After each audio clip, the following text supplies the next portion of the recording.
Karyn Bryant for MMA H.E.A.T. I'm here with Dana White, UFC President, and a lot going on. You dropped some big news here. I kind of want to start with some of the breaking stories, and then we'll get to the card. But Ronda Rousey was here. You gave her a belt. She's going to be headlining a fight. What was the decision process behind that and giving her the main event?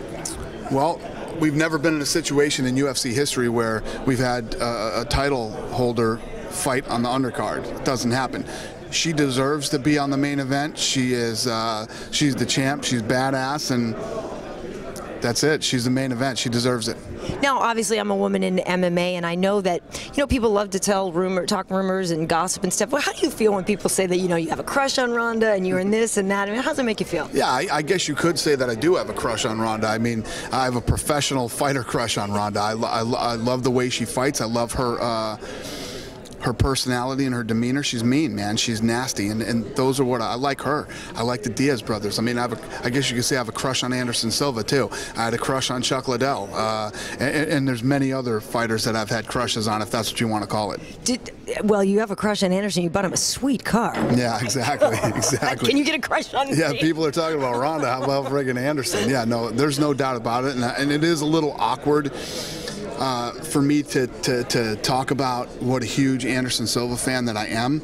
I just have so much respect for the guy. He's amazing. 38 years old and still destroying people. I mean, when you talk about, I was saying earlier, there should be a new list made for him. He shouldn't even be on the pound for pound list. He should be on another list. I don't know what it is, but he is amazing. Incredible. Now, you did also talk about Nick Diaz and George St. Pierre. If you can tell us that story a little bit. Basically, George said that is the fight that he wants. George St. Pierre came back from vacation, and the fight that he said, I have unfinished business with Nick Diaz. That's the fight that I want. I've been trying to track Nick Diaz down for over a week now, calling him, texting him, everything.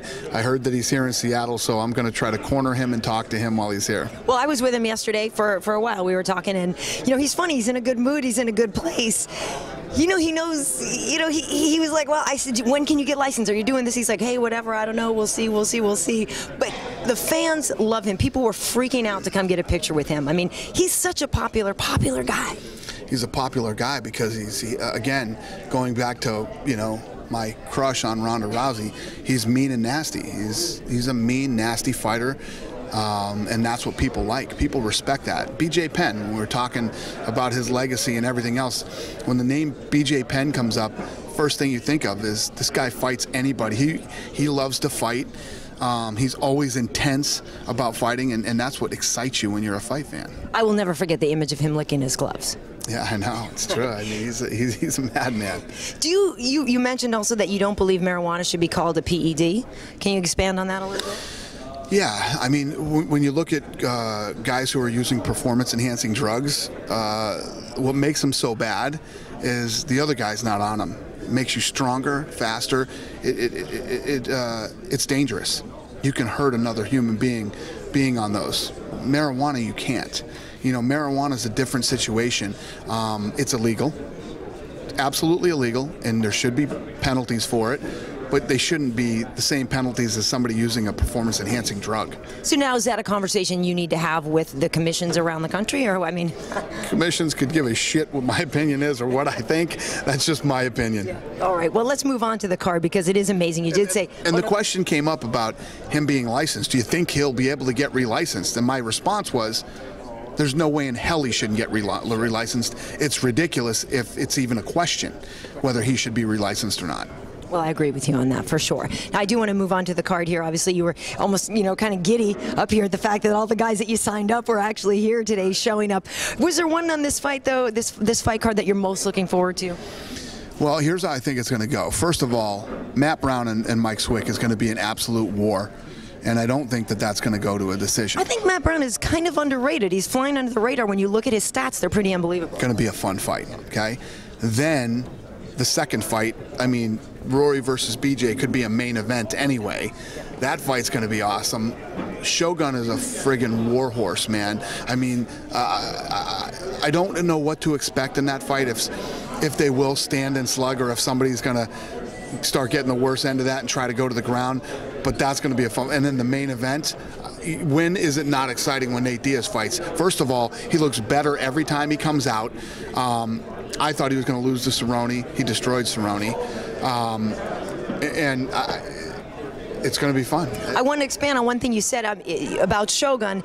You said he's a gatekeeper, and I think you meant in the terms of, you know, you don't get to fight for the title until you've proven you can beat somebody this badass, basically, right? And it's not that you don't think he can't be champ again. No. I'm saying, yeah, don't take people. Now that you just said that, people are going to take gatekeeper out of context there. He's the gatekeeper in that, yeah, you're not even going to get into the upper echelon, you know, the top of the food chain.